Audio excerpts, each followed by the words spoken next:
اگر آپ اپنا کمرہ بند کر کے باہر چلے جائیں اور چند مہینہ کے بعد واپس آ کر اسے کھولیں تو ہر طرف اتنی گرد پڑی ہوئی ہوگی کہ جب تک آپ اسے صاف نہ کر لیں آپ اس کمرہ میں بیٹھنا پسند نہ کریں گے۔ تیز ہوا کے ساتھ جب گرد اٹھتی ہے تو آدمی سخت پریشان ہوتا ہے اور چاہتا ہے کہ کب یہ گرد کی آفت اس سے دور ہو جائے۔ لیکن گرد کیا ہے؟ یہ زمین کی اوپری سطح کی وہ زرخیز مٹی ہے جس سے ہر قسم کی سبزیاں، پھل اور غلے پیدا ہوتے ہیں۔ اگر زمین کی سطح پر یہ مٹی نہ ہوتی تو زمین پر زندگی گزارنا آدمی کے لیے ناممکن ہو جاتا۔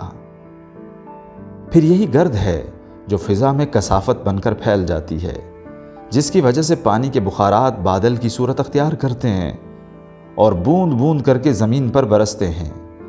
زمین کی اوپری فضا میں گرد نہ ہو تو بارش کا عمل ختم ہو جائے۔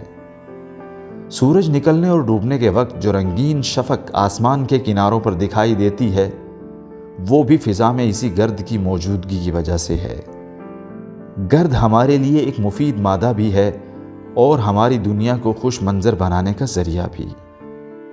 یہ ایک سادہ سی مثال ہے جس سے اندازہ ہوتا ہے کہ دنیا کی زندگی میں کس طرح خدا نے ناخوشگوار چیزوں کے ساتھ خوشگوار چیزیں بھی رکھ دی ہیں۔ جس طرح پھول کے ساتھ کانٹا ہوتا ہے، اسی طرح زندگی میں پسندیدہ چیزوں کے ساتھ ناپسندیدہ چیزوں کا جوڑا بھی لگا ہوتا ہے۔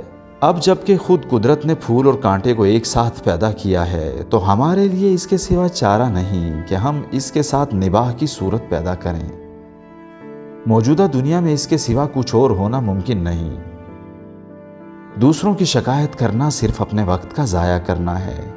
یہ دنیا اس ڈھنگ پر بنائی گئی ہے کہ یہاں لازماً شکایت کے مواقع آئیں گے۔ عقل مند آدمی کا کام یہ ہے کہ وہ اس کو بھول جائے، وہ شکایت کو نظر انداز کر کے اپنے مقصد کی طرف اپنا سفر جاری رکھے۔